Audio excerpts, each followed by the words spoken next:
Congress back in session this week. House Speaker Mike Johnson says members will get briefings from the Trump administration on the strikes in Venezuela.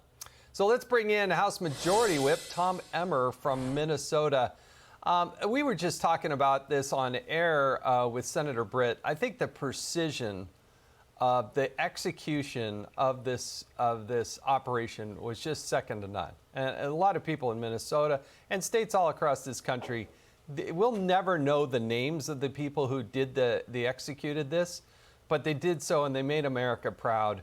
How do you think this is going to play, though? Democrats are going to fight hard in trying to say it was illegitimate, it was illegal, it was unconstitutional. What say you? Well, first off, you're right. Those special forces people, it's called quiet professionalism, Jason. They just do their job. You don't know who they are, but God bless them, and God bless this President of Peace, Donald J. Trump, for being willing to make the call. First off, let's be very clear. This was more of an extradition. This was a law enforcement proceeding to capture someone who has been indicted on some very serious charges of killing Americans, of having intent to commit crimes that most Americans may not be aware of, but they're going to now. And it was the capture of someone who was an illegitimate ruler. He stole an election, so he wasn't even supposed to be there. Much different than a military move against a military adversary. This, again, was an extradition. This was a law enforcement action entirely appropriate by the Trump administration.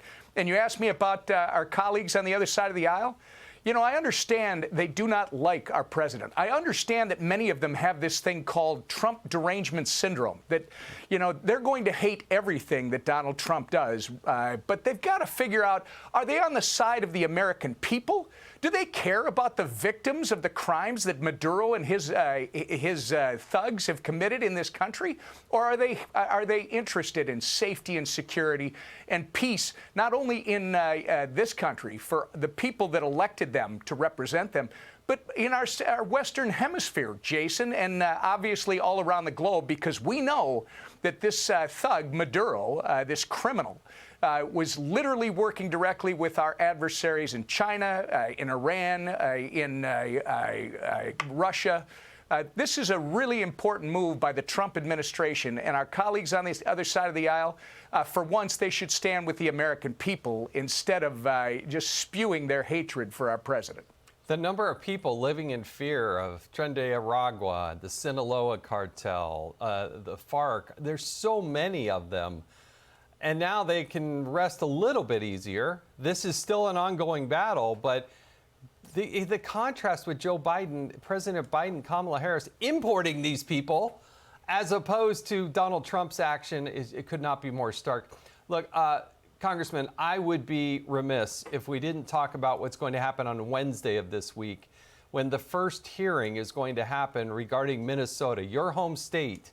You've been very vocal on this issue, but the waste, the fraud, the outright abuse of the taxpayer dollars, the billions of dollars that has evidently been wasted and fraudulently out the door. My understanding here is the Minnesota Department of Children, Youth, and Families has 55 open investigations. And so we're going to hear on Wednesday this, you know, from some of the state lawmakers that have been trying to blow the whistle there in Minnesota. Give us the update on what's happening in Minnesota.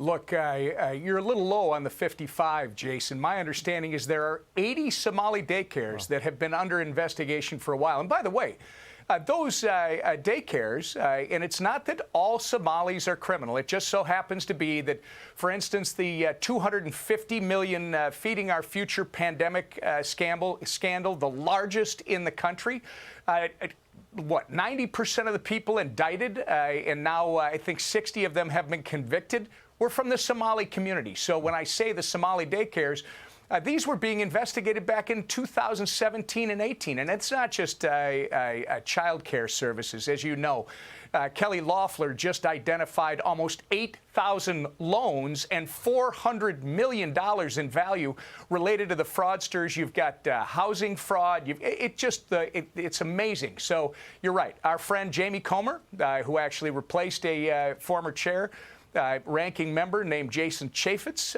is calling in some of the top leaders in Minnesota who have been trying to sound the alarm on this fraud for a long, long time. And by the way, these are just a few of the people, because we've been doing the same thing. For the last 3 years, we were trying to get someone to report on this audacious fraud. And guess what?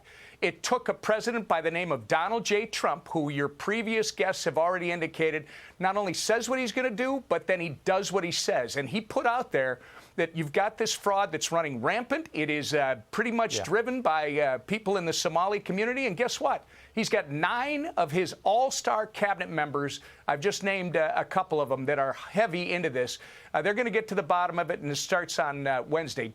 Keep in mind, he's also called in Governor Walz and Attorney General Keith Ellison the week after that. That'll be good. That'll be must-see TV. Congressman Tom Emmer from Minnesota, thank you so much for joining us. Hey everyone, I'm Emily Campagno. Catch me and my co-hosts Harris Faulkner and Kaylee McEnany on Outnumbered every weekday at 12 p.m. Eastern, or set your DVR. Also, don't forget to subscribe to the Fox News YouTube page for daily highlights.